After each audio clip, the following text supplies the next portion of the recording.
pretty beat up from yesterday. Don't normally do workouts like that because I took it almost 50 minutes. A lot of burpee type pressing. There was burpee pull-ups, devil press, wall walks, push press, lots of pressing. A little redundancy is good every once in a while, but I'll probably take it kind of easy today. I think I'll just put some meters on the board, either the C2 bike or the rower, maybe both. The Mafia Monthly Challenge, they always do at the end of the year, is you can choose one, 100K on the rower or 200K on the C2 bike. I want to try and finish both. Pretty far off that goal. Maybe spending all of New Year's doing both of those things. But we're going to give it a shot. Get a little movement in today, which would be nice. Take the dogs out for a little walker bike. Excited for that. Crazy nice weather here right now. So yeah, Merry Christmas. Happy holidays. Start of Hanukkah today. All the holidays, which is pretty sweet. I like this time of year. I like just sort of the kitschiness of it. Just seeing all like the decorations, and I don't know. I'm just getting softer as I get older on all that kind of stuff. But one of the things, we were unwrapping presents today, and well, actually before that, we got to watch. We watched Jingle All the Way, an Arnold Schwarzenegger classic, and then the kid from the Star Wars movies that everybody ended up hating. Jake Lloyd, I think his name is something. I don't remember. Jingle All the Way, Turbo Man. If you've seen that one. I didn't have a ton of movies as a kid, and so I had to have like a small collection of VHS movies, and I think I watched each of those 8,000 times. So that's one that I've watched of all the Christmas movies a kid could own. It was that one, and Muppets Christmas Carol, I think was the other one I watched a ton of. That one will scar you. It's a good movie though. But yeah, Jingle All the Way, which was great to share that with Cassandra. You just forget how like campy late 90s movies were. Like there's just so many plot holes in that movie, even though it's sort of fantasy based. They kind of try and make it look real.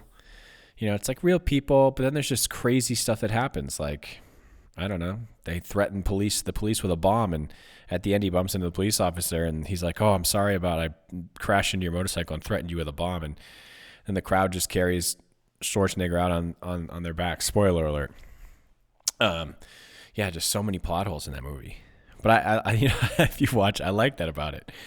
And then I think back to like all late 90s movies were like that. And then you just had these insane, unrealistic expectations as a kid. And the other thing I notice about movies like this is like everybody's family, what do they do for work? You know, like in this movie, Jingle All the Way, he's like, I think his dad owns the main character, Schwarzenegger's character, owns like a mattress company. And they just live in like these like massive houses, and then everyone's just so nonchalant about it. Like Home Alone, man. Like what the hell was Mr. McAllister doing to take the entire family, 25,000 kids, on a trip to Paris? What was he doing? It just kind of went over your head as a kid. You just thought that was normal stuff. They didn't the McAllisters weren't posting about their extravagant lifestyle on Instagram back then. And then we watched The Family Stone, probably a well-known Christmas movie. Luke Wilson's in it, which is cool. I don't know. I like that movie. It's kind of like one of those semi-sad, serious comedies. Total different direction from Jingle All the Way. Anyway, what we're talking about. Oh, yeah, opening presents.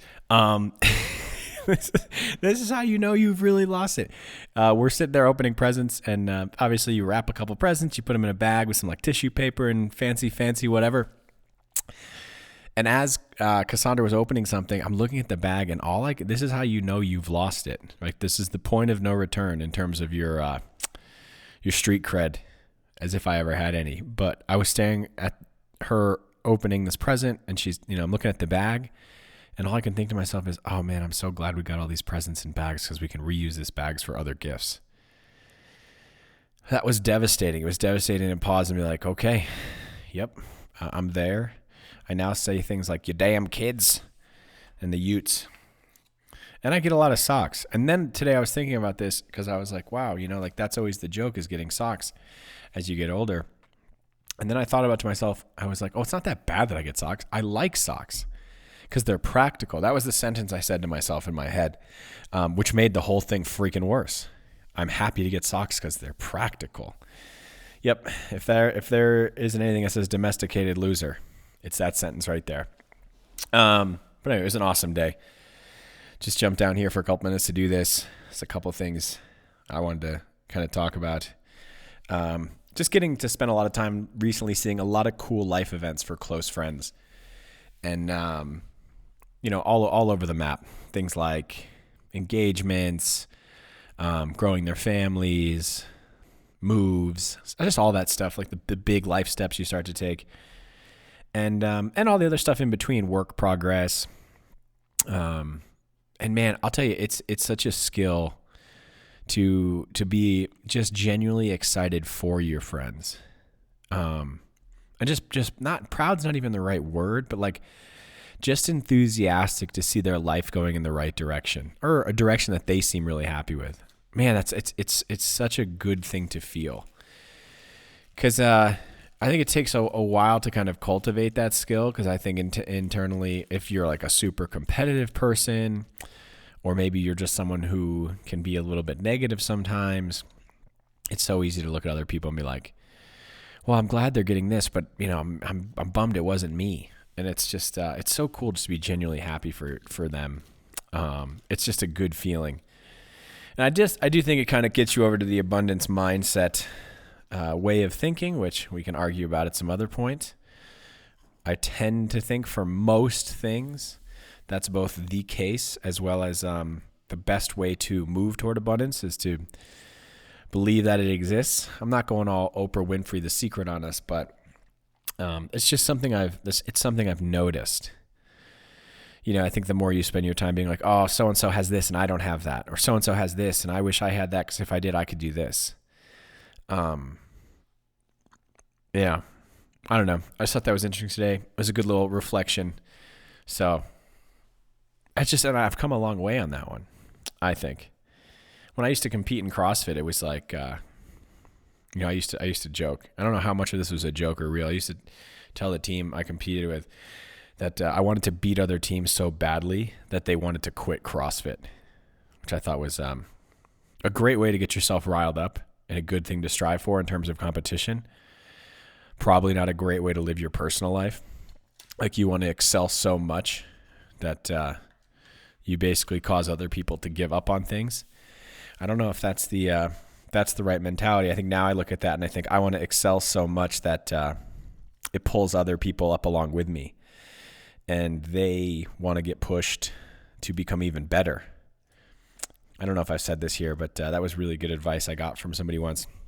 I think I've shared this from Pat Sherwood on seminar staff, longtime CrossFit seminar staff coach.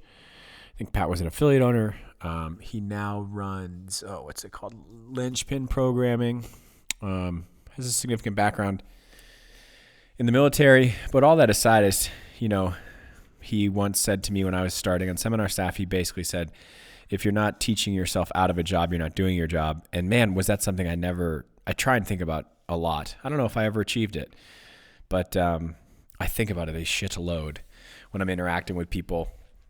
Even if you're like not their quote unquote boss or manager or whatever, I do think it's important to be of such a type of person that if you're going to create a wake, that wake should not discombobulate other people. It doesn't need to handhold, but it helps pull other people along and hopefully inspires them to surpass and do even better. I think that's the right mentality. It's a nice little holiday vibe. I think that's all I got. But anyway, again, happy holidays. We'll be chatting with you tomorrow. Gonna go get on the bike, a little bit of row, and then eat about 15 more sticky buns that we made. So enjoy. Have fun with whoever you're having fun with. We'll talk to you soon.